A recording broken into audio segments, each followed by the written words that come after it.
Biar saya tahu mana tadi, belum kelihatan.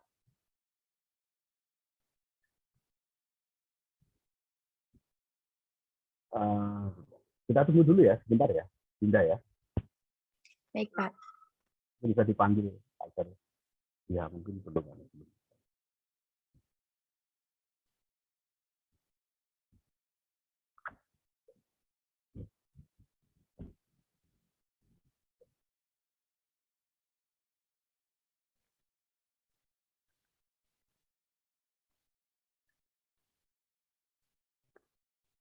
Ya, kelompok 5, silahkan.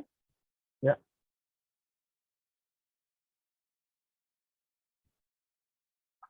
Oke. Bisa di WA teman-teman Dinda, biar oke. Siapa lagi? Sudah on semua, Pak. Oke, sip. Bagus. Kalau gitu kita mulai obrolan kita pada pagi hari ini. Silahkan Pak Dinda, nanti kemudian kita diskusi slide. Silahkan. Baik, Pak. Jadi saya buka dulu. Bismillahirrahmanirrahim. Assalamualaikum warahmatullahi wabarakatuh. Selamat pagi Pak Nur Hedi dan teman-teman semua. Di sini kami dari kelompok 5 akan memperkenalkan diri terlebih dahulu. Sebelumnya anggota kami ada saya sendiri Adinda, kemudian ada Titalia Disa, ada Deva Pramudia, dan juga ada Indana. Nah, di sini kami akan mempresentasikan terkait review kami tentang dekonstruksi hantu dalam perspektif Derrida di review jurnal yang pertama ini. Jadi dalam jurnal tersebut itu dijelaskan bahwa dekonstruksi hantu itu dapat diterjemahkan melalui teks secara konteks atau pemaknaan tertentu. Nah, dekonstruksi ini menurut Derrida merupakan pemaknaan terhadap suatu teks yang tujuannya adalah menghilangkan tatanan dominasi yang lebih condong kepada kaum strukturalis. Kemudian ada 2 video yang direview di jurnal ini oleh peneliti, yakni video melalui kanal YouTube Jurnalisa, di mana media YouTube ini dipilih untuk menjadi alternatif selain televisi konvensional yang hanya mengandalkan prospek untuk mencari keuntungan dan profit tersendiri. Akan tetapi melalui kanal YouTube Jurnalisa ini ingin mengubah perspektif hantu yang tadinya negatif menjadi memiliki makna secara histori, kemudian juga makna secara perasaan dan emosional, serta jiwa-jiwa intelektual. Lalu selebihnya pada penelitian ini, peneliti menggunakan teori Derrida yang mana ada 3 langkah dalam menganalisis, yakni yang pertama itu melihat hierarki oposisi dalam teks, kemudian yang kedua itu melihat ketergantungan dan kebertentangan, lalu yang terakhir yaitu menemukan ide baru. Untuk selanjutnya dapat dijelaskan oleh rekan saya. Silakan. Kemudian metode yang digunakan dalam penelitian ini yakni menggunakan pendekatan kualitatif yang merujuk pada paradigma kritis, di mana dalam pengumpulan data peneliti menggunakan penelusuran dokumen dan observasi tekstual dengan mengidentifikasi video jurnalis Risa pada tahun 2020. Dipilih tahun 2020 karena pada tahun 2020 itu channel jurnal Risa itu lebih aktif dibandingkan dengan tahun yang sebelumnya. Dari sekian banyaknya video yang diunggah dalam channel YouTube Jurnal Risa, peneliti memilih 2 video yang dijadikan bahan untuk diteliti. Video tersebut dipilih berdasarkan perolehan jumlah penonton, komentar, dan suka, serta mampu mewakili pendekonstruksian sosok hantu.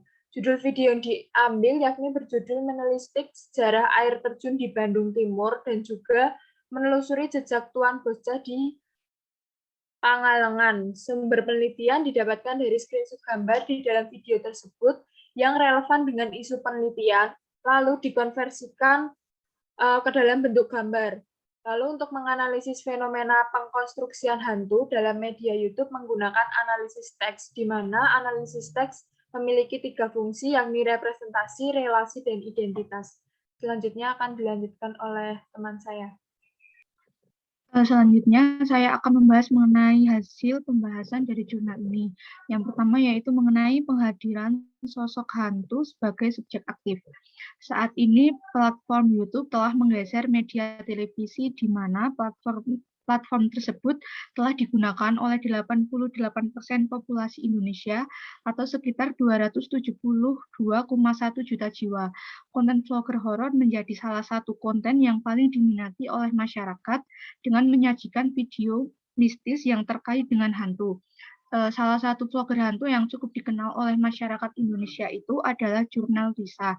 Pada penelitian ini ada 2 video yang dianalisis oleh peneliti. Yang pertama yaitu video berjudul Menelisik Sejarah Air Terjun di Bandung Timur yang menceritakan perjalanan tim Jurnal Risa ke Curug Bukit Tunggal, yang dimana di situ ada mitos mengenai batu peti yang seringkali dianggap memiliki harta karun oleh masyarakat setempat. Bahkan mereka hingga membongkar batu tersebut dengan harapan bisa menemukan harta karun tersebut. Saat melakukan penelusuran di curug tersebut, tim 1 yang beranggotakan Risa, Angga, dan juga Indi melakukan mediasi dengan roh halus yang ada di curug tersebut. Risa dimasuki oleh sosok sepuh yang kemudian bercerita mengenai sejarah Curug Bukit Tunggal tersebut. Sosok sepuh tersebut menceritakan bahwa sebenarnya harta karun yang ada di Curug Bukit Tunggal adalah batu-batu yang berfungsi untuk menahan struktur tanah yang dapat mencegah terjadinya tanah longsor di daerah tersebut. Mengingat hampir seluruh wilayah di Kabupaten Bandung adalah daerah rawan longsor. Melalui penelusuran ini, Jurnal Risa ingin merubah perspektif negatif masyarakat mengenai hantu dengan menunjukkan bahwa hantu dapat menjadi subjek aktif yang memiliki peran penting dalam kehidupan manusia. Selain itu, Jurnal Risa ingin memperlihatkan bahwa hantu tidak hanya tentang etnisitas gaib saja, melainkan dapat menjadi saksi yang dapat meluruskan mitos-mitos yang berkembang di masyarakat setempat. Selanjutnya akan dilanjutkan oleh Titalia. Poin yang kedua yaitu penghadiran sosok hantu sebagai makhluk hidup. Media sosial itu memiliki peraturan yang harus ditepati bagi para pencipta konten. Jika pada media televisi dilarang adanya adegan kesurupan atau rasukan, sedangkan di YouTube sendiri itu peraturannya itu sangat sederhana karena tayangan yang mereka tampilkan itu akan dipertanggungjawabkan.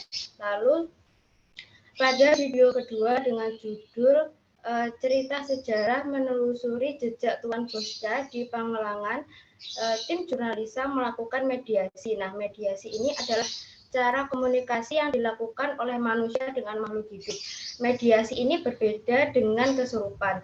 Kalau kesurupan itu manusia tidak dapat mengendalikan dirinya, sedangkan mediasi itu manusia memiliki rasa dominan terhadap makhluk halus tersebut.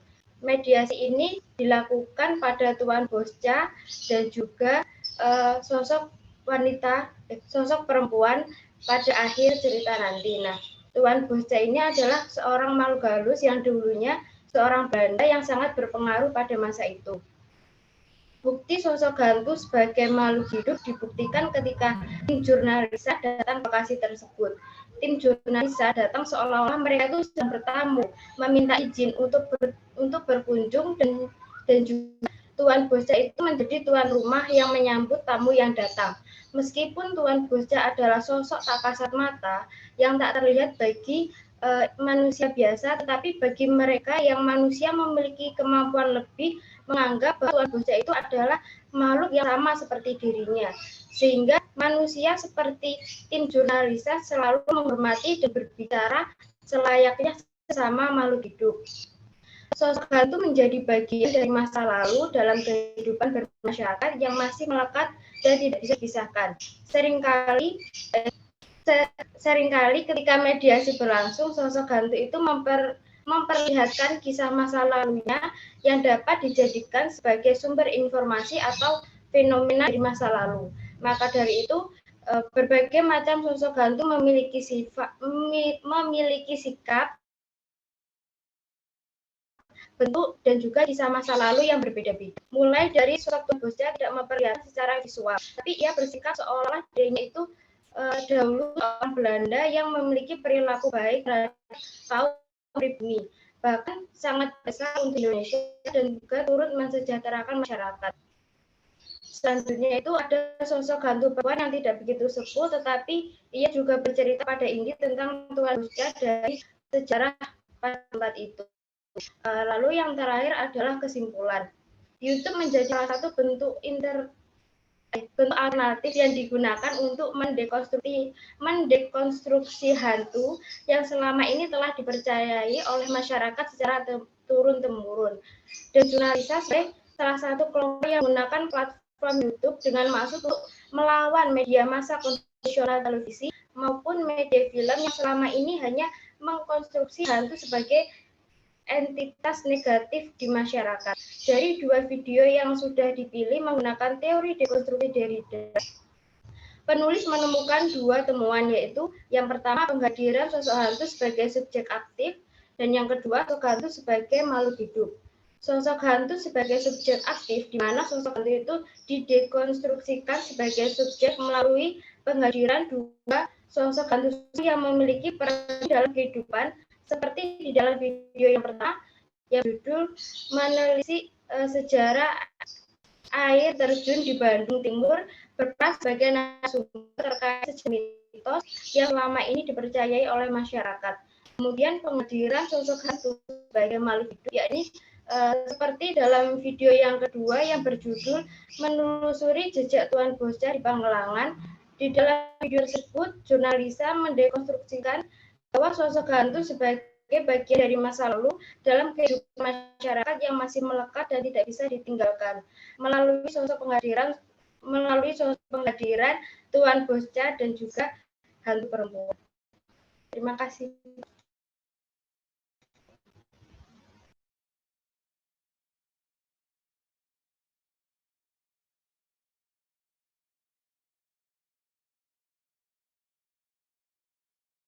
Baik, sudah semua ya.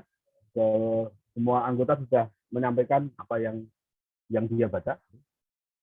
Baik, silakan. Saya menunggu tanggapan dari teman-teman yang lain, dari anggota yang lain. Apakah yang dibaca sama atau berbeda, atau gimana kemudian kita dapat melihat sisi-sisi yang barangkali tadi terlupakan dan tidak tersampaikan oleh kelompok 5. Silakan kelompok lain.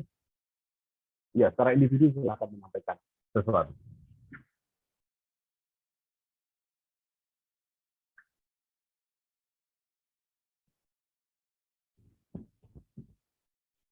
Silakan. Atau saya tunjuk yang menjadi penanggapnya kelompok berapa gitu. Kalau saya tunjuk nanti tidak bagus kalau saya tunjuk. Harapan saya adalah semua peserta kuliah ini dia dapat berkontribusi, dapat menyampaikan sesuatu dari apa yang dia baca. Oke, kalau tidak ada yang menjadi relawan, saya akan menunjuk ini kelompok 8. Silakan memberikan tanggapan. Semua satu persatu silakan menyampaikan. 1, 2, 3, 4 orang ya. Kelompok 8. Ya, silakan. Salah ya. Temannya siapa? Ya, teman saya Devi, Grafisa sama Ika, Pak. Oke, Ika, silakan. Jawab satu lagi mana tadi? Oke, Deva, sudah ya. Sudah ngomong semua ya? Devi.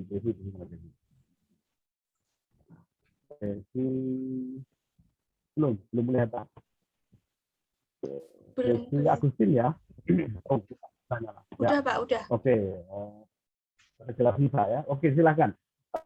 Dari tadi yang dipaparkan oleh kelompok 5, ini apa tanggapan dari kelompok 8? Silakan. Nanti bergantian ya, 4 orang ya. Silakan tanggapannya.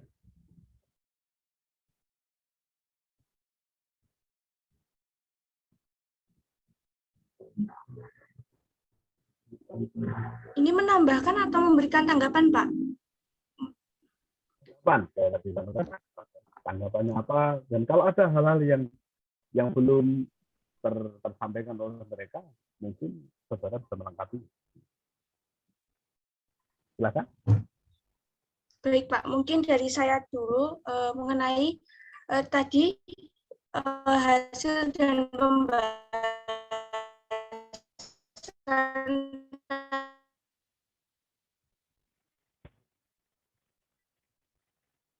ini sejarah awal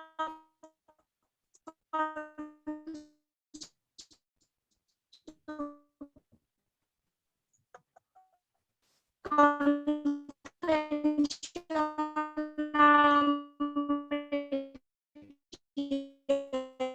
di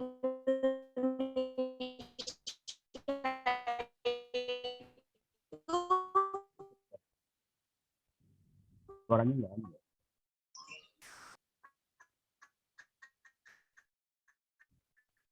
Koneksinya sedang nggak bagus ya. mengkonstruksikan hantu di mana pesan komedi, seks, dan pesan moral. Ya, saya nggak dengar. Apakah suara saya terdengar, Pak? Sekarang terdengar dengan baik. Silakan. Silakan. Iya, baik. Jadi pada awalnya itu penayangan film horor di Indonesia itu perspektifnya itu ke arah yang negatif, di mana masyarakat itu disuguhkan dengan sajian kekerasan, kemudian seks dan pesan moral yang itu diperankan oleh ustadz, kiai, dan seorang hantu, di mana kiai ini memiliki pandangan dipresentasikan sebagai tokoh yang positif dan hantu itu bersifat negatif. Kemudian hantu ini kembali lagi dikonstruksikan sebagai tokoh yang negatif itu pada masa reformasi, di mana di saat itu ada yang namanya krisis moneter. Dan pada saat itu masyarakat kalang kabut, di mana mereka itu harus memikirkan masalah perekonomiannya secara rasional.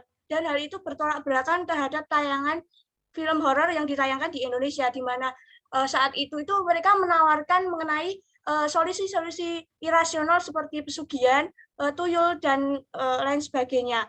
Jadi pada awalnya itu tayangan horor di Indonesia itu yang berada di media konvensional Indonesia itu dirujukan ke pandangan yang negatif mengenai hantu, karena hantu dirasa menyesatkan dan menyimpang dari ajaran kebudayaan Indonesia.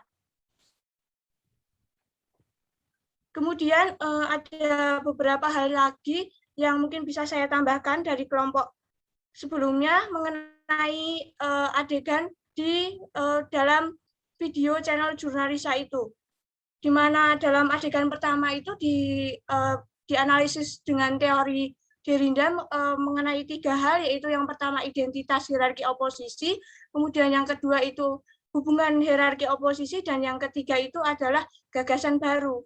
Mungkin yang saya tekankan mengenai hierarki oposisi, di sini identitas hierarki oposisi dari sosok hantu ini mulai dimunculkan di tim Jurnalisa itu menganggap bahwa sosok hantu ini berperan aktif di dalam video, di mana mereka menjadi narasumber dan dihormati oleh tim Jurnalisa. Seperti itu, Pak.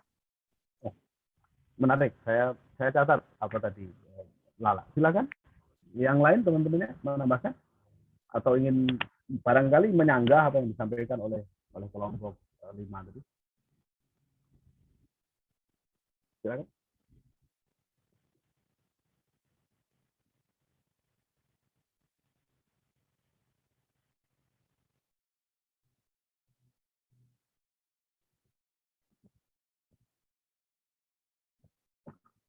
Temennya mana lah? Temanmu kayaknya pada diem semua lah. Saya ingin coba menambahkan, Pak. Ini kapan? Oh, ayo silakan. Ya, jadi kan di video Jurnalisa itu bercerita mengenai pengalaman hantu yang dihadirkan ke masa kini.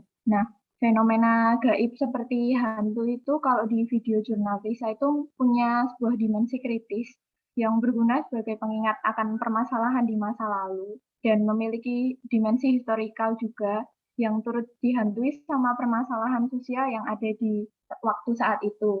Nah, di video konten jurnal Risa ini juga dia mengonstruksi sosok hantu itu sebagai bagian dari masa lalu kehidupan masyarakat yang melekat dan nggak dapat dilupakan juga.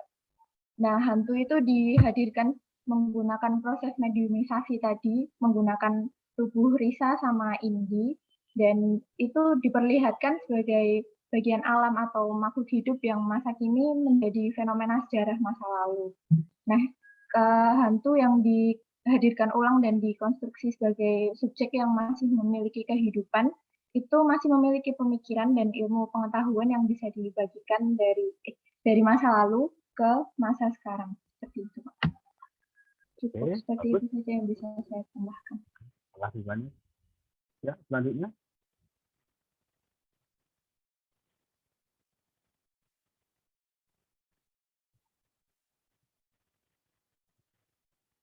Saya mencatat ini, saya nanti saya sampaikan beberapa hal. Ya, silakan. Di sini saya mau menambahkan terkait dengan penelitiannya, bisa Pak? Siapa nih? Silakan. Bisa. Ya, silakan. Ya. Jadi di sini saya akan menambahkan terkait dengan sumber data yang digunakan dari penelitian ini. Dalam penelitian ini tentunya di sini karena peneliti tidak bisa masuk langsung ke dalam pembuatan video dari jurnal Risa itu, di sini peneliti mengambil beberapa screenshot yang digunakan dari video-video jurnal Risa sebagai dari bukti sumber data. Kemudian di sini peneliti juga melakukan studi literatur dan studi kepustakaan terkait dengan penyajian dari penyajian dari video jurnal Risa yang telah diunggah seperti itu. Kemudian penulis di sini menggunakan metode-metode yang berupa menganalisis teks untuk menganalisis fenomena-fenomena yang terjadi fenomena-fenomena yang ada di dalam video dari jurnal Risa itu. Seperti itu, Pak. Terima kasih. Ya, baik. Teman-teman sekalian, ini tema yang sangat menarik karena ini adalah kelanjutan dari apa yang kita bicarakan pada minggu sebelumnya. Saya berikan apresiasi yang bagus kepada kelompok 5 dan kelompok 8 yang sudah menyampaikan apa yang kelompok 5 tadi menyampaikan apa yang mereka baca, lalu kelompok 8 tampaknya cenderung menambahkan. Sebenarnya kalau ada hal-hal yang mungkin tidak sesuai dengan yang dipahami oleh kelompok 8, sebetulnya bisa saling berdialog. Tujuannya adalah agar kemudian nanti di antara sekian banyak pemahaman itu dapat saling dipertukarkan. Tujuannya adalah nanti agar kita memperoleh pemahaman yang utuh tentang bacaan. Baik, teman-teman sekalian, kita kembali kepada pembahasan tentang Derrida yang lalu. Yang pertama adalah manakala kita bicara tentang Derrida, maka kita itu bicara tentang ketidakmenentuan atau tidak dapat ditentukannya hubungan sebab akibat antar subjek dengan objek. Jadi tidak dapat ditentukannya hubungan antara objek yang memaknai dan yang dimaknai. Kalau saya mengatakan ya, dalam keseharian kita itu kita bisa dengan mudah menangkap sesuatu yang itu kemudian dapat ditangkap maknanya, dapat diselami makna. Manakala kita datang ke tamu, ya, tamu ke rumah cewek itu kemudian jam 9 malam dari dalam suara dem-dem itu mungkin kita akan paham dengan mudah ini ada sesuatu ini ya, jadi mungkin kita diusir nih cowoknya. Jadi kita kemudian menangkap ada hubungan antara suara dem tadi dengan keinginan yang ingin disampaikan kepada kita. Jadi itu rupanya adalah tanda bahwa kita diminta untuk segera pulang atau sudah terlalu malam. Mungkin seperti itu. Yang kedua, kalau kita lihat di jalan raya, ya, kita melihat ada orang yang menyalakan lampu sein ke kanan, ya. Artinya apa? Kita paham bahwa itu adalah tanda yang mengindikasikan bahwa dia akan berbelok ke kanan. Nah, dengan begitu kita bisa mengantisipasi. Ini orang mau belok kanan, berarti kita mengantisipasi dengan cara kita tidak mengambil di sebelah kanan, tapi kita mengambil jalur di sebelah kiri agar tidak berhubungan dengan orang yang mau belok kanan. Jadi orang-orang modern yang tidak membaca Derrida itu dia percaya betul dengan hubungan yang sebab akibat seperti itu. Hubungan yang logis tadi, bahwa lampu sen ke kanan itu belok kanan. Bahwa kalau kemudian tersenyum adalah tanda kebahagiaan. Betul ya? Kalau menangis itu mungkin tanda kesedihan. Kita bisa dengan mudah mengidentifikasi itu. Derrida adalah orang yang tidak percaya dengan hal semacam itu. Atau dia ragu. Apakah memang betul ya menangisnya seseorang itu terkait dengan kebahagiaan atau terkait dengan kesedihan yang dia alami. Karena ternyata kita mendapati tangis itu ada dua macam. Tangis bahagia dan tangis sedih ya, betul ya. Dan itu mirip itu ekspresinya ya. Namun kedua-duanya memiliki muatan yang berbeda. Pada waktu kita menyanyikan lagu Indonesia Raya itu mungkin saya ingat betul tahun 2001 saya datang ke upacara 2002 saya datang ke upacara bendera di Kedutaan Besar Indonesia di Mina. Ya. Saya menangis gitu. Ini satu hal yang tidak pernah saya alami kalau saya upacara bendera di Indonesia. Tangis saya pada saat datang di dalam upacara mendengarkan lagu kebangsaan tadi, dengan tangis saya pada saat saya tinggal meninggal ayah saya, itu berbeda. Ya, nah sekarang orang itu kan mulai dari gejala, mulai apa yang terlihat, mulai melihat apa yang dapat dia dia mengamati dari apa yang dia dapat lihat, lalu kemudian menyimpulkan bahwa dia begitu karena begitu. Dia menangis karena sedang sedih. Dia menangis mungkin karena dia sedang gembira. Namun kata Derrida, orang bisa saja bermain-main dengan itu. Kita orang lupa bahwa di dalam tindakan seseorang itu ada namanya kepura-puraan. Ya, orang kadang-kadang istilahnya menjual ibah ya. Mau diputus sama pacarnya itu menangis. Padahal ya dia senang aja, pura-pura tidak mau melepas, padahal ya dia senang aja udah mau ganti cari yang lain gitu. Bisa begitu. Bisa juga kalau kita membeli sesuatu di pasar lalu kemudian kita menawar, ya, apa yang kita lakukan? Ya sudah, kalau nggak mau tak taruh segitu saya pergi. Kita pura-pura pergi. Padahal kita masih ngincer itu barang. Itu yang kemudian secara jelas dapat kita amati di dalam keseharian kita. Dari Derrida itu jeli sekali di dalam melihat bahwa sebetulnya tidak selalu ada hubungan antara tindakan kita dengan apa yang kita pikirkan. Atau bahwa yang kita lakukan, yang kita sampaikan, atau ekspresi kita, itu bisa jadi hanya merupakan pura-pura.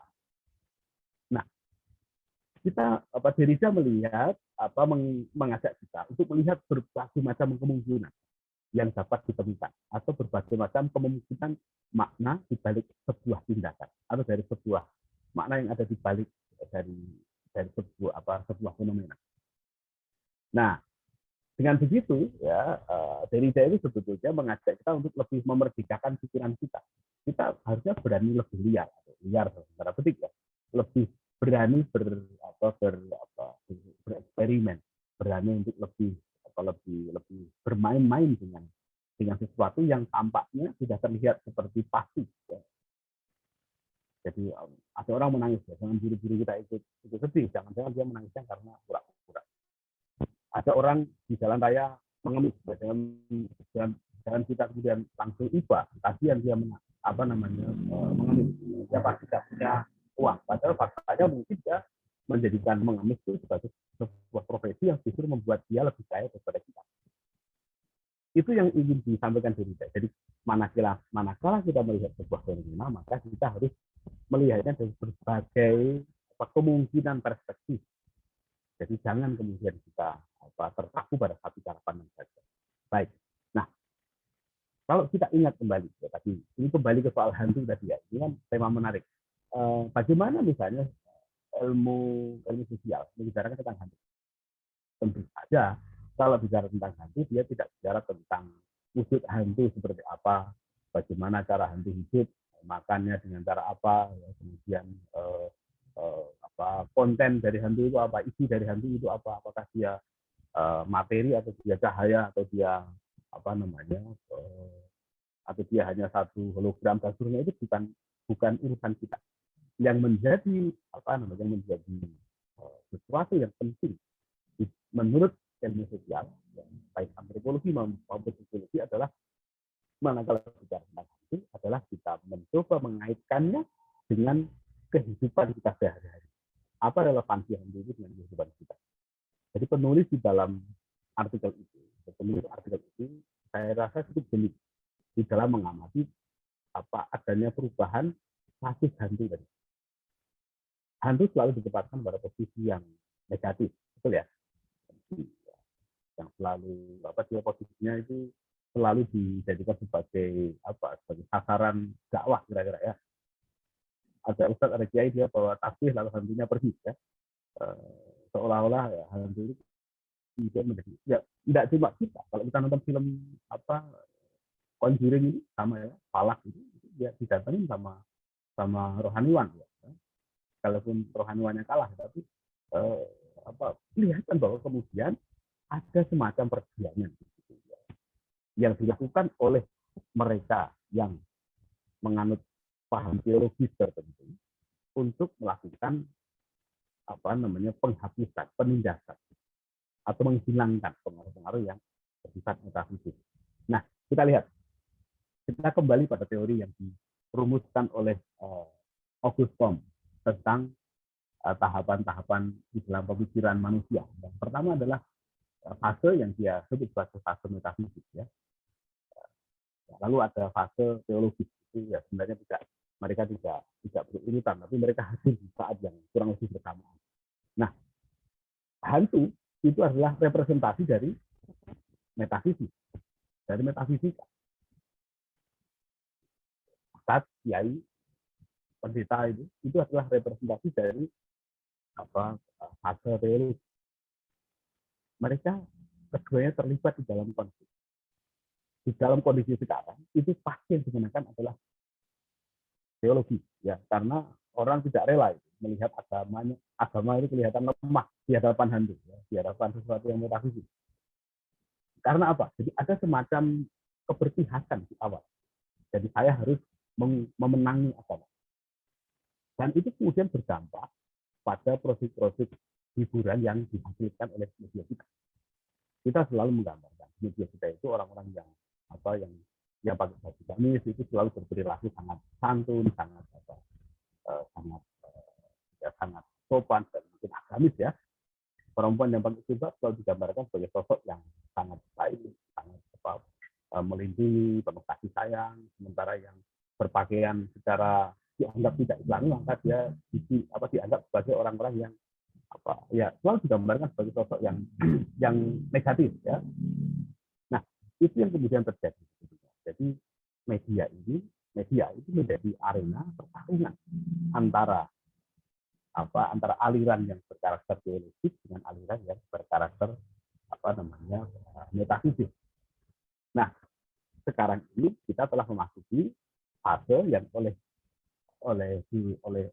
Auguste Comte disebut sebagai fase positivis, yaitu fase ketika yang kita gunakan itu bukan pemahaman yang bersifat teologis maupun pemahaman yang bersifat metafisik, namun pemahaman yang didasarkan pada ilmu pengetahuan yang bersifat positivistik dan empirik. Itu yang dikatakan oleh Auguste Comte. Menariknya adalah bahwa di era positivis, di era yang positif ini, kedua varian sebelumnya itu masih hidup. Yang metafisik masih hidup, yang teologis juga masih hidup. Mereka masih menghiasi keseharian kita. Artinya apa? Gagasan evolusi pemikiran atau gagasan sistem masyarakat yang dirumuskan oleh Auguste Comte itu ternyata tidak sepenuhnya terbukti. Nyatanya apa? Sekarang ini kita ini orang yang rasional, tapi masih berdoa juga, masih meminta kepada Tuhan yang Maha Kuasa. Kadang-kadang kita masih percaya pada hari-hari baik, pada hari-hari buruk, pada angka-angka sial. Artinya di situ kelihatan bahwa yang dikatakan sebagai kemenangan pikiran, kemenangan nalar atas hal-hal yang di luar nalar itu tidak sepenuhnya terbukti di dalam kehidupan modern sekarang ini. Dengan begitu, Derrida itu benar ketika dia mengatakan bahwa sebetulnya kita harus menghentikan cara berpikir yang logosentris, yang menempatkan pikiran sebagai pusat dari segala-galanya. Karena bagi dia pikiran itu hanyalah bagian dari alat, ya, yang kemudian itu dia terus-menerus terlibat di dalam hubungan yang sifatnya itu saling pengaruh mempengaruhi, ya, dengan objek yang dia pikirkan. Jadi sekalian itu yang menarik. Jadi hantu di dalam kasus ini itu ditempatkan bukan pada posisi yang terhina, bukan pada posisi yang dipojokkan, namun hantu bahkan ditempatkan pada posisi yang terhormat. Tadi dikatakan oleh Lala, ya, dia di dalam channel ini hantu diposisikan sebagai sosok yang justru memberi kita pengetahuan. Bayangkan ya, manusia diberi pengetahuan oleh sosok yang itu di luar diri manusia. Ini sangat diri-dirian. Ini sangat Derrida sekali. Derrida kan dia tidak percaya, atau dia ingin agar kemudian menempatkan agar kita itu mengakhiri menempatkan pikiran dan manusia itu pada posisi sentral. Orang-orang modernis itu kan menjadikan manusia sebagai tolok ukur, sebagai pusat untuk melihat apa yang ada di sekitarnya. Segala sesuatu itu dianggap baik manakala dia memberi manfaat bagi manusia. Gitu ya. Kalau dia merugikan manusia, maka dia menjadi tidak baik. Itu cara berpikir modern. Sehingga kemudian dunia ini dibentuk, dibangun, diperbaiki, dimodifikasi, ya, dan diubah oleh manusia sedemikian rupa agar kemudian dapat memberikan manfaat bagi dia. Tapi kemudian kita menjadi lupa bahwa karena kita berpikir demikian, maka kemudian kita menjadi penindas atas objek yang ada di luar manusia. Apa misalnya? Kita merusak alam. Bayangkan, ini ada gedung di belakang saya. Ini dulu laut gitu. Laut, sekarang jadi gedung kayak gini. Laut, laut kemudian diuruk pakai tanah yang diambil dari bukit-bukit yang tidak jauh dari situ. Gunung dipotong, dihabiskan tanahnya, dibuang di tepi laut, laut diuruk, yang semula laut dia berubah jadi daratan, yang semula gunung dia berubah menjadi dataran yang tidak berkontur, atau bahkan sebagian semula gunung dia berubah menjadi kubangan, menjadi lubang yang sangat dalam. Itu yang kemudian terjadi. Karena apa? Manusia menempatkan posisinya pada posisi yang sentral. Menjadikan semuanya itu diukur berdasarkan atas baik dan buruknya bagi manusia. Kalau sesuatu itu baik bagi manusia, maka dilakukan. Kalau nggak baik, maka tidak dilakukan. Padahal dia lupa bahwa karena dia melakukan hal itu, maka yang terjadi adalah terjadi perusakan terhadap alam. Itu dulu belakang saya itu banyak ikan di situ. Orang banyak mancing di situ. Sekarang orang sudah tidak bisa mancing. Ikannya menjauh dari daratan itu. Karena itu kan ada mall, ada hotel. Nah, itu kemudian sebagian dari limbah itu dibuang ke situ. Ke laut. Akibatnya ikan-ikan mati atau dia menjauh dari daratan. Orang mungkin sulit cari makan. Nelayan-nelayan yang semula itu dapat berlayar pada jarak yang dekat saja untuk dapat ikan, sekarang sudah tidak bisa. Dia harus berlayar lebih jauh lagi untuk dapat memperoleh ikan. Dan ikannya pun tidak lagi sebesar dulu. Kecil-kecil sama ikan yang mereka dapat. Jadi kalau dulu orang upaya yang dilakukan tidak terlalu banyak, dia cukup misalnya hanya cukup mendayung saja, maka dia dapat ikan. Sekarang mereka harus menggunakan perahu yang bermesin dan harus pergi jauh untuk dapat ikan. ongkosnya banyak, ikannya tidak bertambah banyak. Sehingga kemudian hidup mereka menjadi semakin kualitasnya semakin berkurang karena penghasilannya mengalami kemerosotan. Itu kira-kira gambaran yang ingin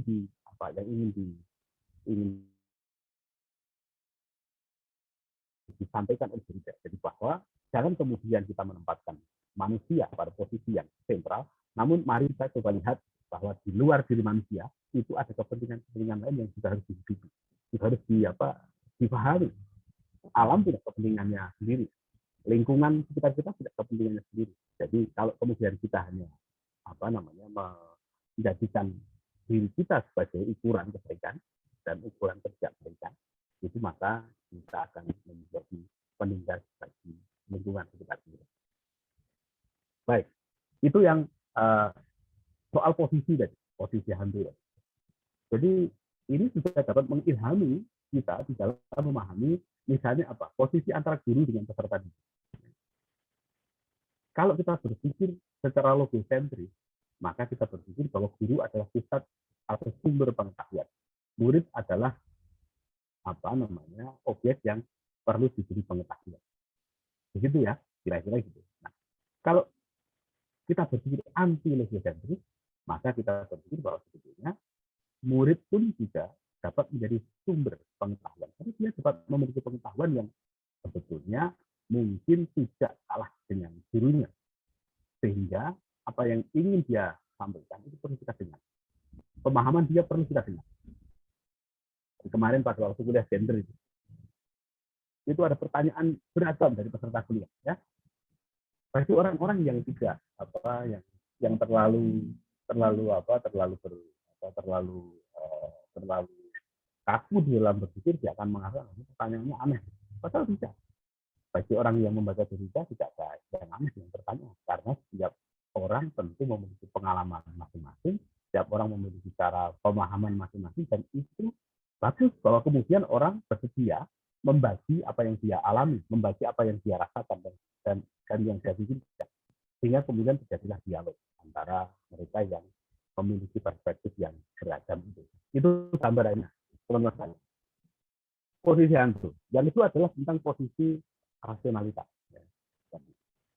Orang berpikir bahwa hantu itu kan tidak rasional. Yang rasional adalah manusia. Namun, begitu dia ditempatkan sebagai sumber pengetahuan, maka kemudian orang mulai berpikir bahwa sebetulnya ada rasionalitas lain yang itu perlu kita dengarkan, perlu kita simak dari para hantu tadi. Dan kemudian disitulah kita tidak bisa menganggap bahwa otak manusia atau rasio manusia itu lebih tinggi daripada rasio non manusia. Nah, itu yang ingin disampaikan oleh pembuat channel itu. Kayaknya begitu. Namun silakan kelompok-kelompok yang lain kalau ingin menanggapi, saya berikan kesempatan. Silakan. Kita nanti kuliah sampai jam 11:30 karena saya ada jadwal itu. Silakan teman-teman saya. Boleh dari kelompok lain? Mau saya tunjuk atau mau secara sukarela? Individu aja saya rasa lebih enak ya daripada saya tunjuk. Karena nanti juga akan dapat giliran semua akhirnya. Tadi kelompok 8 udah, saya mau kelompok 1 deh apa yang dibaca kelompok 1. Atau mungkin dari yang saya sampaikan tadi ada yang mungkin kurang jelas atau tidak dipahami, silakan.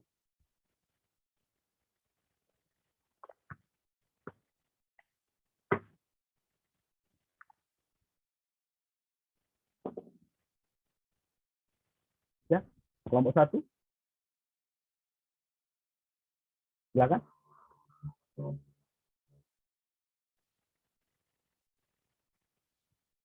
Mana nih suaranya? Belum terdengar. Saya belum mendengar suaranya.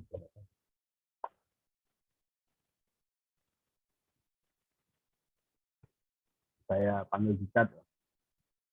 Kelompok 1 ada? Ada, Pak. Oh, ya bagus. Silahkan, Isna, teman-temannya siapa aja? Ada Hilma, Dea, sama Dia. Dia dan satu lagi.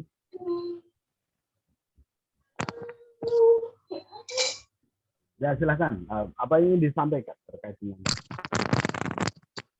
Mungkin saya mau bertanya aja ya Pak, yang ada di jurnal. Ya.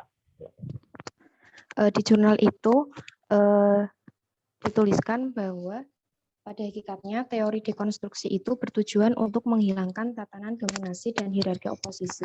Itu maksudnya seperti apa ya Pak? Saya kurang paham. Terima kasih. Ya, baik. Yang lain silakan. Pertanyaan.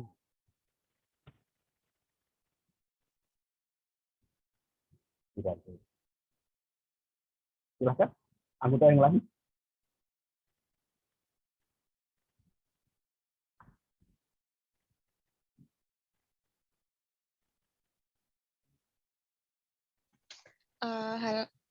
Saya ingin sedikit menambahkan saja ya Pak.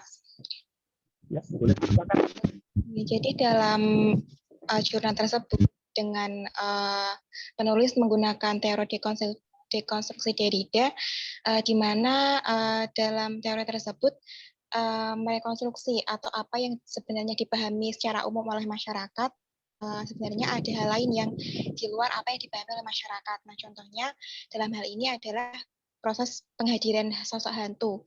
Nah, di mana sosok hantu ini kebanyakan di Indonesia dikenal melalui media-media televisi atau film memang sebagai image yang negatif, di mana jika contoh-contoh dalam film-film Indonesia itu banyak film-film horor yang intinya itu bahwa hantu itu harus diperangi. Nah, nanti ada sosok di mana manusia itu contohnya seperti tokoh agama atau apa yang akan mengalahkan sosok hantu tersebut. Nah, itu secara tidak langsung menjelaskan bahwa di mana manusia itu sebagai sentral dan juga ada sosok lain itu yang dianggap tidak sentral. Nah, sosok tersebut adalah hantu. Nah, di mana di jurnal Lisa ini merubah pola pikir masyarakat atau manusia, bagaimana sosok hantu ini sebenarnya ada nilai yang kita pahami, ada nilai yang bisa kita ambil dari sosok lain gitu.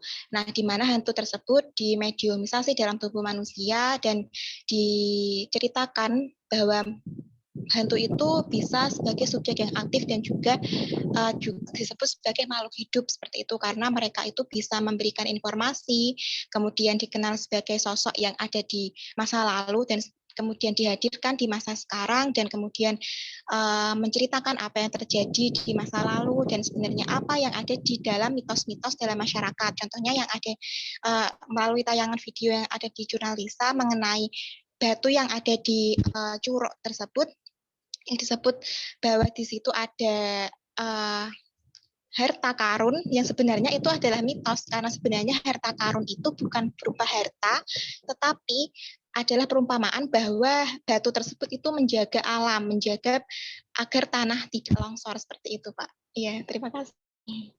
Ya, bagus. Terima. Ya, saya ingin menjawab dulu dari pertanyaan dari Isma. Jadi, apa itu hierarki posisi?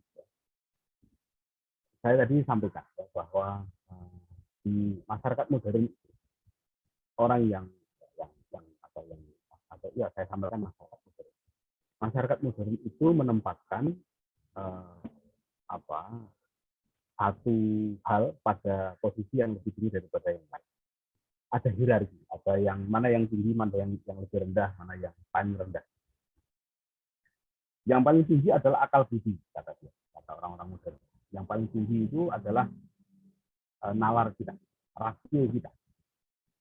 Dan ini juga dibenarkan atau mendapatkan pembenaran dari ajaran agama. Dalam ajaran agama itu, manusia ditempatkan pada posisi yang paling tinggi dibandingkan dengan makhluk ciptaan Tuhan yang lain. Itu ya gambarannya.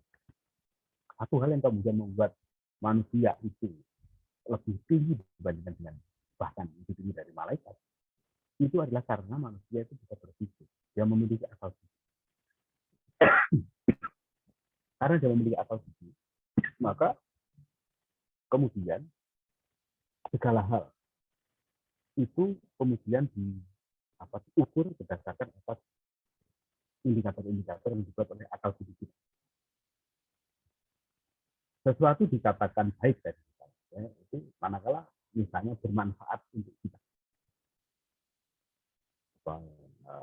Sepeda motor itu baik karena itu bermanfaat untuk kita.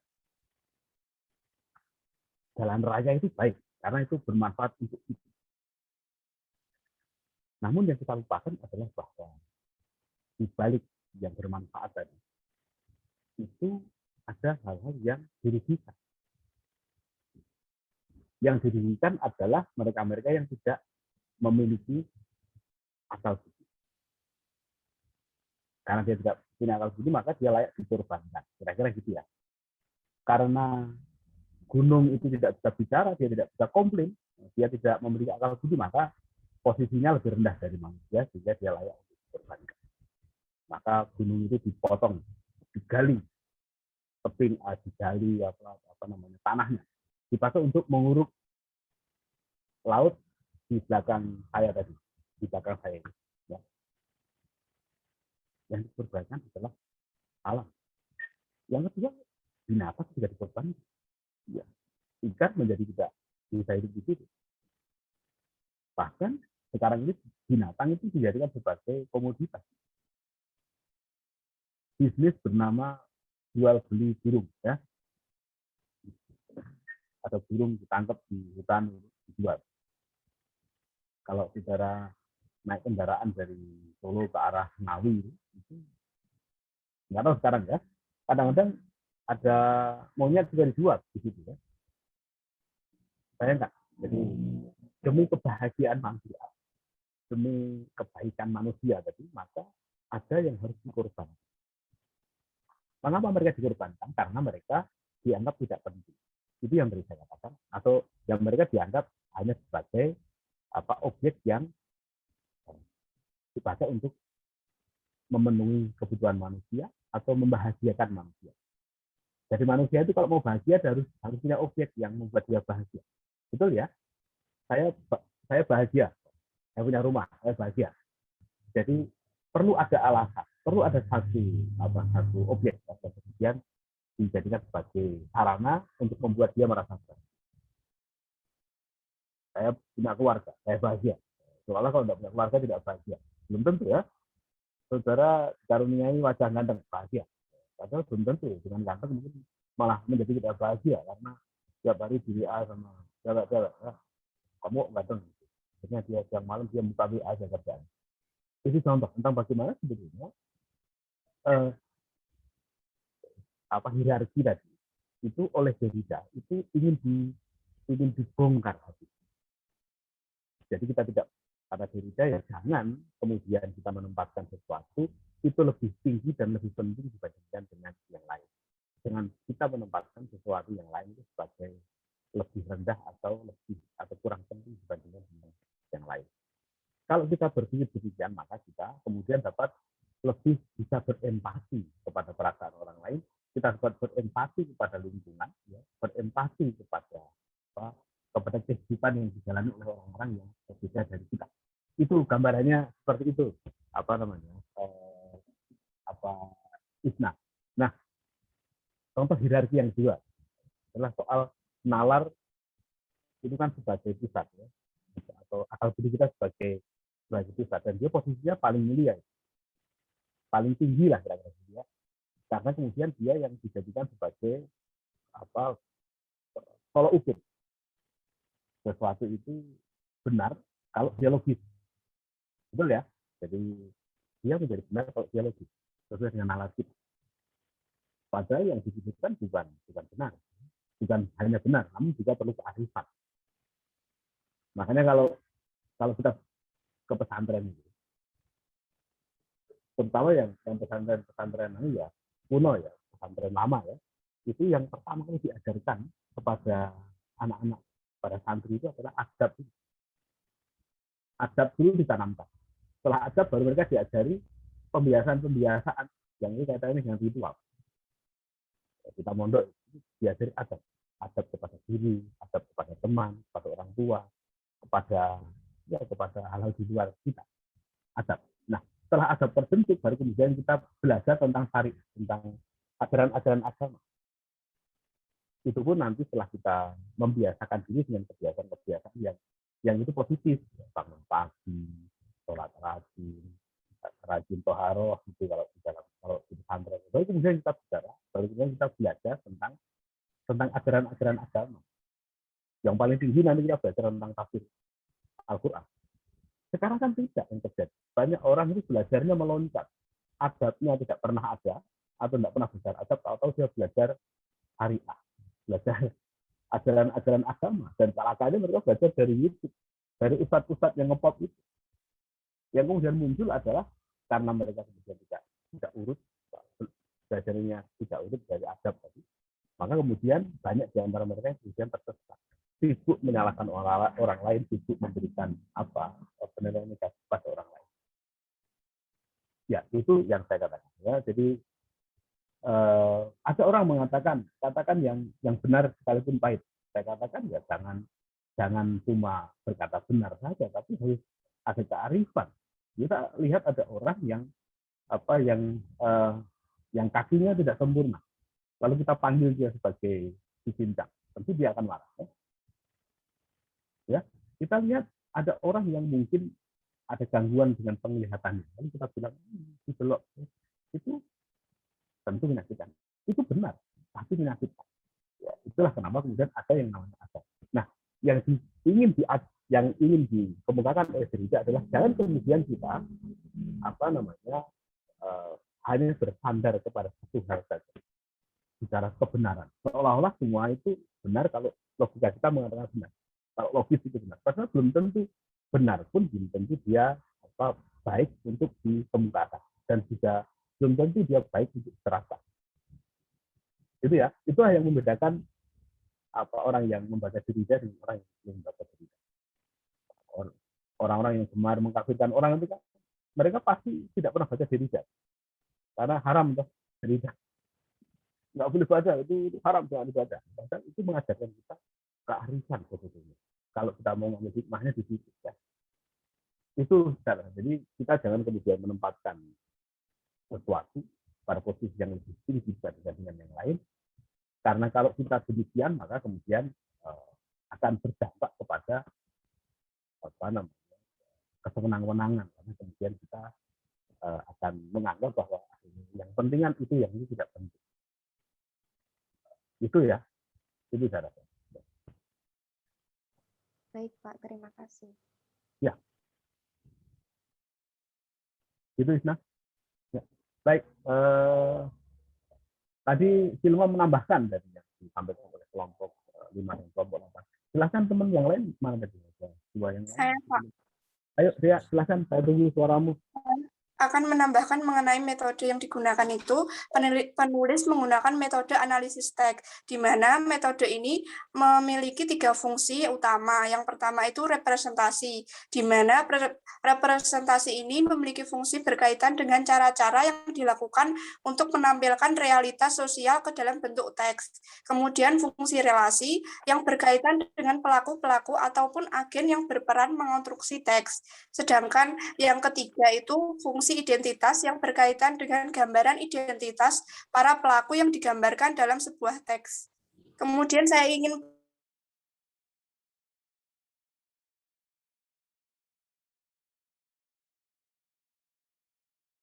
melihat ketergantungan dan kebertentangan itu. Nah, kemudian pada penghadiran sosok hantu itu sebagai subjek aktif, itu adanya hubungan ketergantungan dan kebertentangan itu adanya hubungan sebab akibat. Nah, yang dimaksud itu gimana ya, Pak?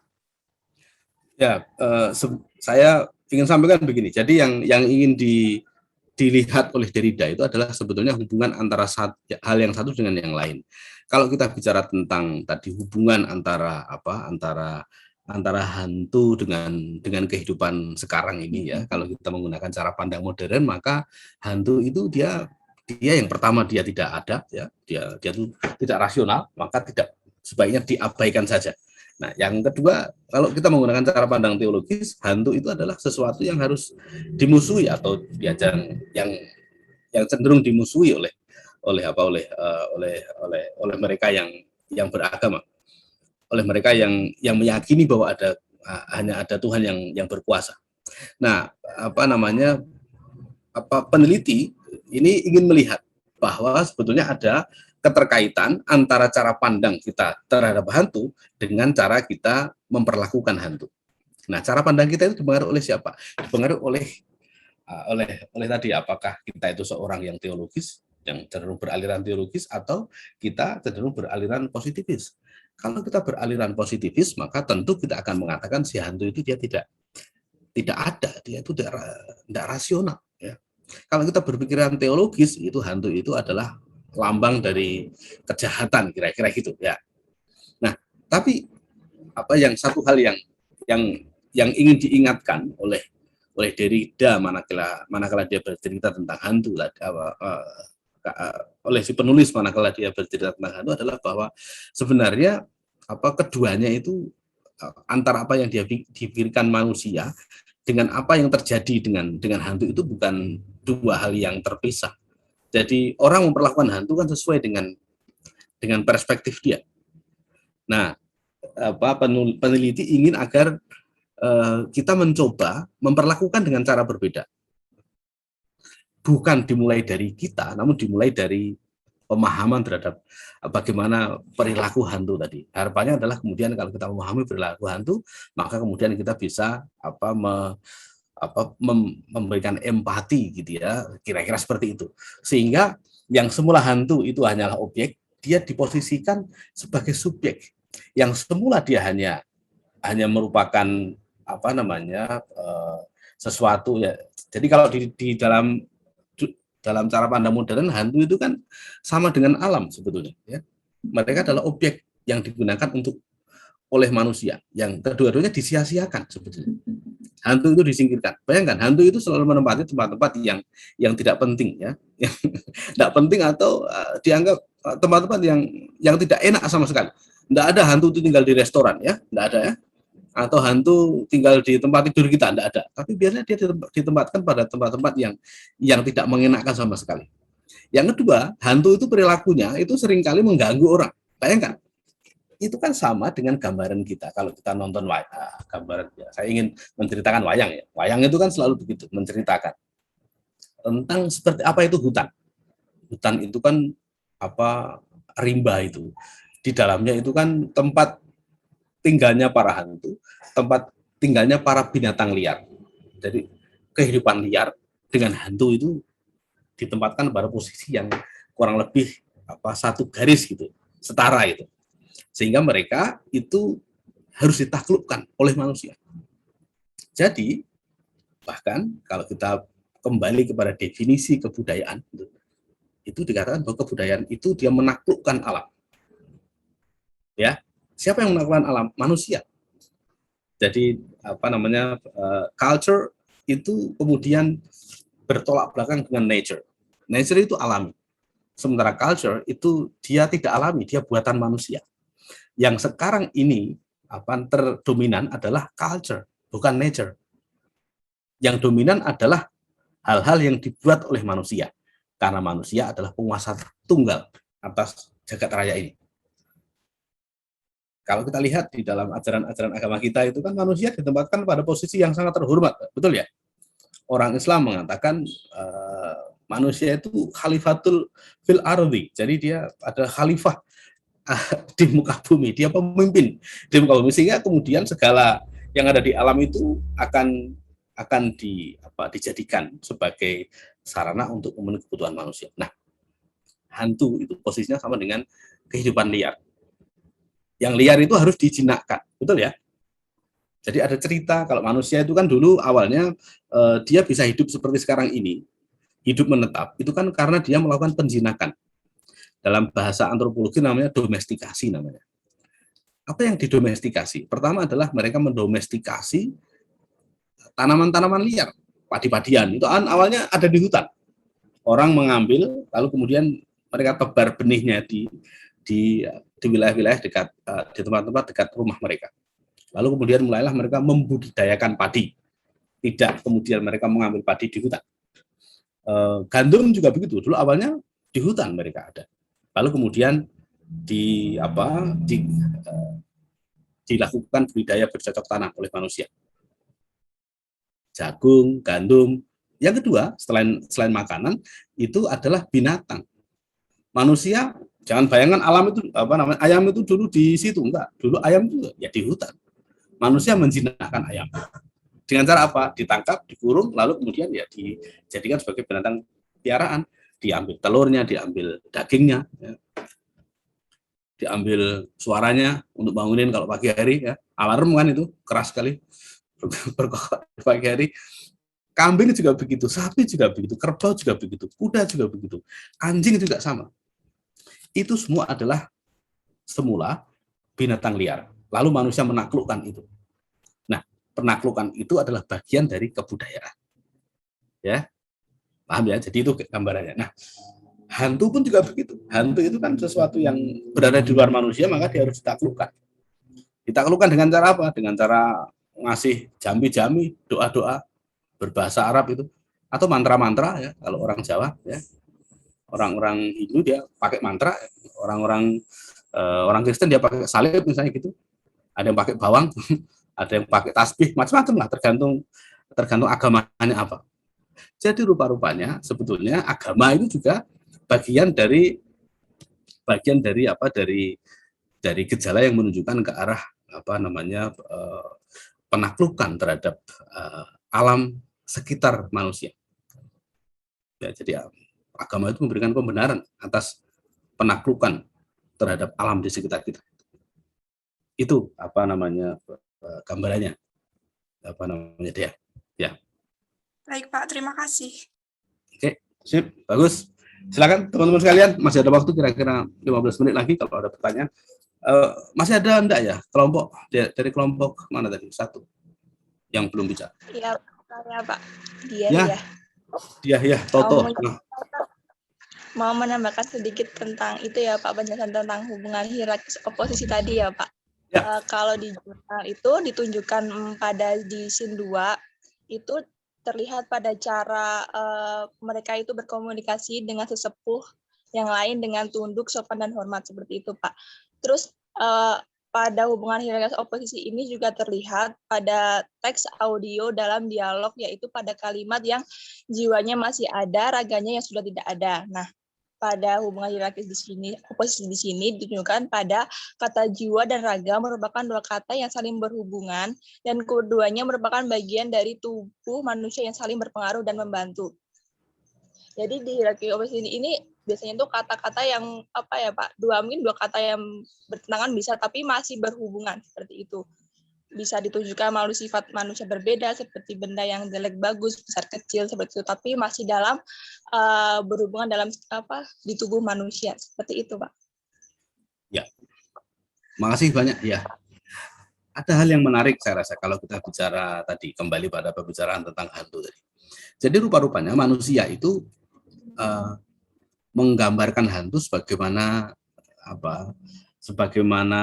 halnya dia ya. Jadi manusia menggambarkan hantu sebagaimana manusia. Dia punya tangan, dia punya pasangan, dia punya kasih sayang ya. Gitu ya.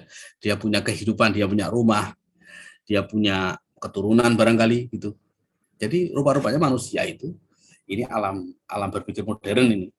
Dia menggambarkan apa namanya hantu itu sangat antropomorfis namanya. Jadi sangat seolah-olah menyerupai manusia. Dan ini juga terjadi di dalam cara manusia menggambarkan Tuhannya. Betul enggak? Manusia menggambarkan Tuhannya itu tangan Tuhan. Orang bayangkan ya tangannya ya tangan itu ya. Mungkin gitu ya menggambarkannya gitu. Tuhan duduk di atas singgasana. Dia membayangkan Tuhannya duduk begini ya. Jadi kayaknya manusia juga membayangkan Tuhannya itu memiliki wujud seperti manusia. Antropomorfisme itu namanya. Jadi disitulah kemudian kelihatan bahwa manusia itu manusia modern terutama itu melihat berbagai hal itu dengan menggunakan kacamata yang dia miliki mau saya ya. Ukuran-ukuran yang dia pakai adalah ukuran dari diri manusia tadi. Kalau kemudian tadi kita bicara tentang sebuah negara ya, maka yang dipakai untuk mengukur kemajuan negara adalah pertama ekonomi sebuah negara. Semakin tinggi GDP gross domestic produk suatu negara, maka dia semakin maju negara itu, semakin kaya negara itu. Semakin banyak teknologi maju yang diterapkan di negara itu, maka semakin maju pula negara itu. Itu kira-kira gambarannya seperti itu. Nah, orang lupa ya, bahwa di balik kemajuan-kemajuan itu ada ongkos yang harus dibayar. Terutama adalah ongkos berupa degradasi lingkungan, kerusakan alam. Itu yang kemudian lepas dari atau luput dari pengukuran. Jadi kita kalau ingin melihat misalnya ya, kemajuan sebuah negara, di samping kita lihat kondisi ekonominya seperti apa, kita lihat juga kondisi alamnya seperti apa. Ada negara-negara yang dia maju karena berhasil mengeksploitasi sumber daya alamnya. Dia maju, namun ongkosnya adalah alamnya rusak. Ada negara yang kemudian tidak eksploitasi alam, tapi maju. Korea misalnya, dia tidak punya minyak, Korea itu. Dia tidak punya tambang sehebat Indonesia, namun dia maju. Jepang juga ada tambang tapi sangat sedikit ya, tapi dia maju. Karena apa? Dia memanfaatkan hal-hal lain di luar atau mungkin dalam beberapa hal mereka lebih memperhatikan aspek kelestarian lingkungan, mungkin begitu. Jadi saudara sekalian, karena kemudian yang dipakai ukuran adalah manusia, maka kemudian seolah-olah kalau kita melihat ada kerusakan, ada kerugian, ada gangguan, itu ya anggaplah hanya sebagai efek samping, betul ya? Sama dengan kalau kita berobat itu, minum obat itu ada efek samping, kepala kita pening mungkin, jadi kita cepat lelah, itu efek samping. Namun orang lupa bahwa sebetulnya jangan-jangan ya, efek samping itu besar, namun kita sepelekan. Yang semula kita anggap sebagai efek samping, jangan-jangan itu adalah dampak, jangan-jangan. Ya. Tapi ya tadi, karena kita berorientasi pada tujuan, pada apa yang ingin kita capai sesuai dengan ukuran kita, maka hal-hal yang ada di luar itu kita anggap tidak terlalu penting. Yang terakhir saya ingin sampaikan. Saya berikan, ya Hani silahkan, silahkan. Mau menyampaikan sesuatu Hani? Enggak? Oke, enggak jadi, baik. Saya kembali lagi, ada satu poin yang saya rasa menarik untuk kita kaji. Kita sebagai guru, kita mengajar di kelas. Ukuran keberhasilan pembelajaran di kelas, itu sifatnya itu klasikal. Jadi kita menghitung berapa murid kita, berapa yang berhasil lulus KKM, berapa yang tidak berhasil lulus. Nah, kita cenderung memperhatikan seberapa banyak yang lulus, ketimbang kita bicara soal kasus per kasus yang terjadi pada anak kita.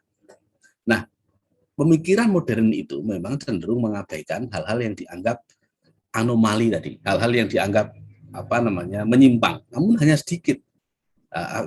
Karena dia sedikit, dia dianggap tidak penting. Maka sudah tidak apa, itu kan cuma beberapa orang. Kalau ada pembangunan itu membuat beberapa orang terusir dari rumahnya, itu ya dianggap tidak penting. Itu kan demi kebaikan bersama ya. Jadi orang yang jumlahnya sedikit dia harus berkorban demi orang yang jumlahnya banyak. Itu yang terjadi. Gitu ya. Orang menghitung, jadi orang semuanya diangkakan, dihitung. Untungnya berapa, ruginya berapa. Ya kalau orang di dalam bahasa agama ya membandingkan antara manfaat dan mudarat ya. Manfaatnya apa, mudaratnya apa? Kalau lebih banyak manfaatnya ya dijalankan, kalau lebih banyak mudaratnya itu jangan dijalankan. Namun orang lupa bahwa jangan-jangan ya dibilang mudarat itu justru dapat berpotensi menjadi sesuatu yang lebih buruk dari yang kita duga. Ada contoh misalnya, warga, ada beberapa orang yang diusir, yang harus pergi dari tempat tinggalnya karena akan ada pembangunan tol, misalnya contohnya. Dia tidak berani bersikap berbeda dengan tetangganya. Karena apa? Semua tetangganya sudah ingin menjual tanahnya, ya. Sudahlah, saya ingin berkorban demi negara, kira-kira gitu ya. Tapi ada 2-3 orang yang dia tidak mau, udah saya tidak mau itu. Besar kemungkinan yang 3 orang yang berbeda dengan orang lain tadi, dia akan mendapatkan teror psikologis. Besar kemungkinan ya. Dia akan ditekan dia. Kamu kok menghambat sih kamu?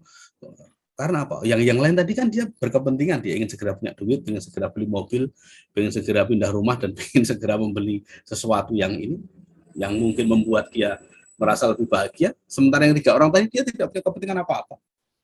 Malah dia mungkin khawatir kalau dia menjual tanahnya nanti dia mau kerja apa. Ya. Nah, kalau kita menggunakan perspektif postmodernis, maka kita akan mulai dengan jeli melihat kasus-kasus yang kecil, jumlahnya sedikit tadi. Itu yang perlu kita perhatikan. Karena jangan-jangan suara-suara dari yang jumlahnya sedikit tadi itu justru penting. Itu akan mengasah rasa kemanusiaan kita. Mungkin begitu ya. Ini saya, kalau saudara baca berita ya beberapa minggu terakhir ini kan ada beberapa orang yang tinggal di Klaten, Boyolali, dan Kabupaten Sleman kan mereka pada dapat uang pada jumlah banyak itu. Saya tahu ada yang saya kenal itu dia mendapatkan uang 20 miliar itu dari hasil tanah yang dia jual kepada pengembang untuk pembangunan jalan tol itu. Namun setelah dia menerima duit itu dia bingung, saya mau kerja apa sekarang itu? Karena dia tidak punya tanah, mau beli tanah dengan uang segitu nggak bisa, kecuali kalau dia mau pindah ke tempat yang jauh dari situ ya.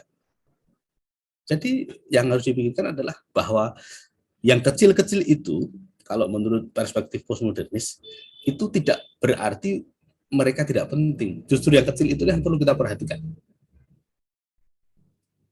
Itu kata, atau sekurang-kurangnya kita diajak untuk memberikan perhatian kepada mereka yang secara populasi kecil tadi. Sehingga biasanya orang-orang yang mendalami postmodernisme, mereka biasanya banyak yang kemudian berjuang memperjuangkan hak-haknya minoritas, hak-hak yang dimiliki oleh para orang-orang yang secara populasi sedikit, suku-suku asli di pedalaman misalnya ya, masyarakat adat yang jumlahnya hanya 50 orang, 60 orang gitu. Tapi kalau orang yang beraliran modernis ya cenderung udahlah, toh cuma beberapa orang. Nanti mereka juga lama-lama akan ikut ke kita, kira-kira gitu gambarannya. Itu teman-teman sekalian, silahkan kalau ada lagi yang mau disampaikan. Diskusi kita hari ini sangat bagus ya. Minggu depan ada lagi kelompok yang akan presentasi. Nanti kita akan presentasi seperti ini, lalu sekaligus saya akan di tengah-tengah setelah presentasi saya akan menyampaikan materi yang kemudian menguatkan apa yang telah dibicarakan oleh teman-teman sekalian gitu ya. Baik, silakan kalau ada pertanyaan lagi yang terakhir barangkali. Saya Pak izin bertanya. Silakan Farhana ya. Saya dari tadi mau tanya tapi nggak sempat ya. Silakan. Yuk. Di dalam jurnal itu kan telah disebutkan Pak bahwa menurut Cia Dharma itu bahwa hantu itu dimaknai sebagai sebuah kemalasan yang dimana ketika manusia itu merasa pasrah dan kemudian meminta pertolongan kepada hantu untuk mencari rezeki yang instan.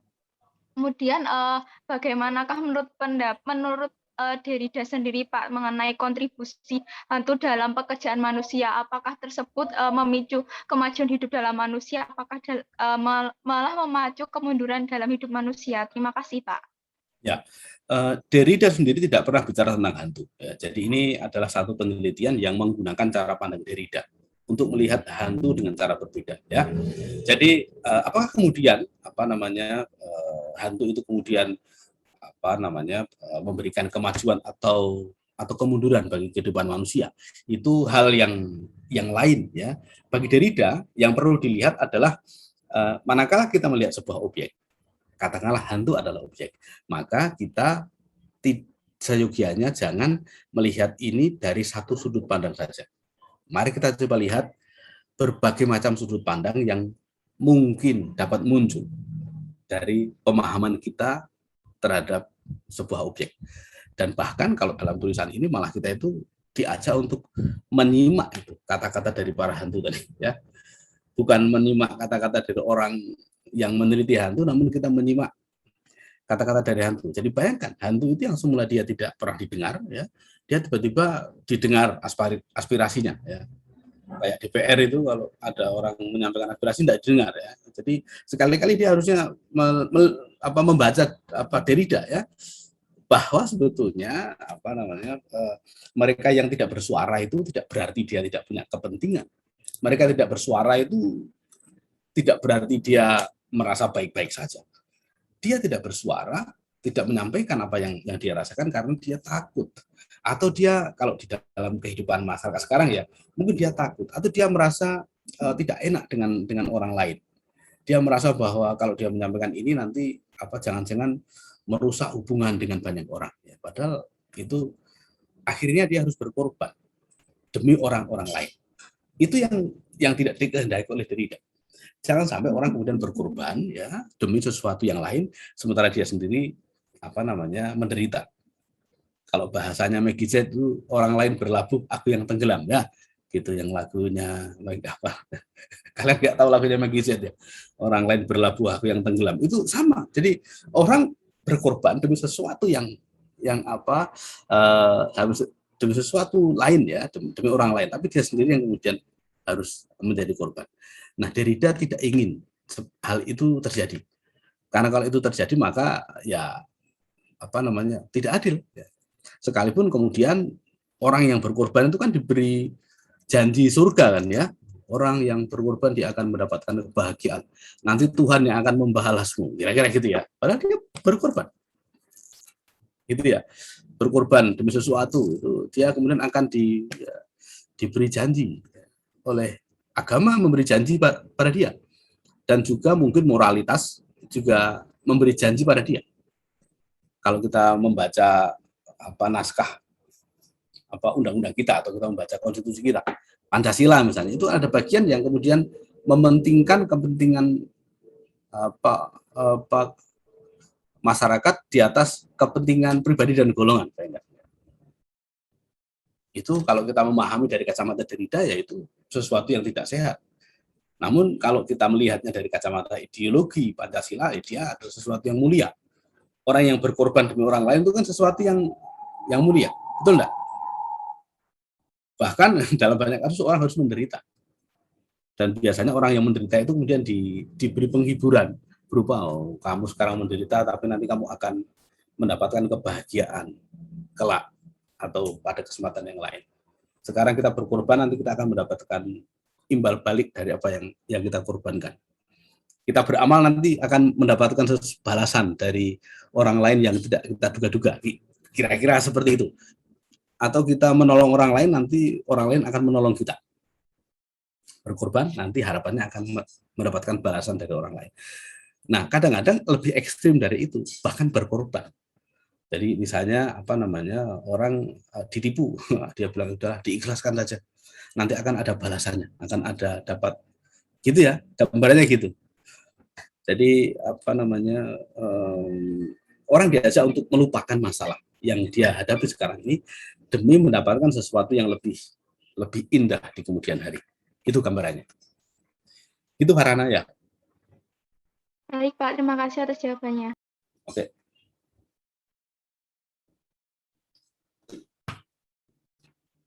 Teman-teman sekalian, saya rasa kuliah kita sangat bagus pada siang hari ini. Sangat aktif teman-teman. Minggu depan saya berharap lebih aktif lagi. Nanti tidak harus saya tunjuk kelompok mana itu. Tapi kalau tidak ada yang bicara, saya akan tunjuk kelompoknya ya. Yang begitu saya rasa kita cukupkan kuliah kita pada pagi hari ini. Kita ketemu lagi minggu depan, teman-teman sekalian. Mudah-mudahan kita diberikan kesehatan dan kelonggaran waktu sehingga kita bisa bertemu lagi dengan tema yang lebih menarik daripada hari ini. Mari semuanya saya tutup kuliah kita pada siang hari ini. Terima kasih banyak teman-teman. Terima kasih Pak. Enggak, Pak. Terima kasih Pak. Selamat siang, Pak. Ada semuanya.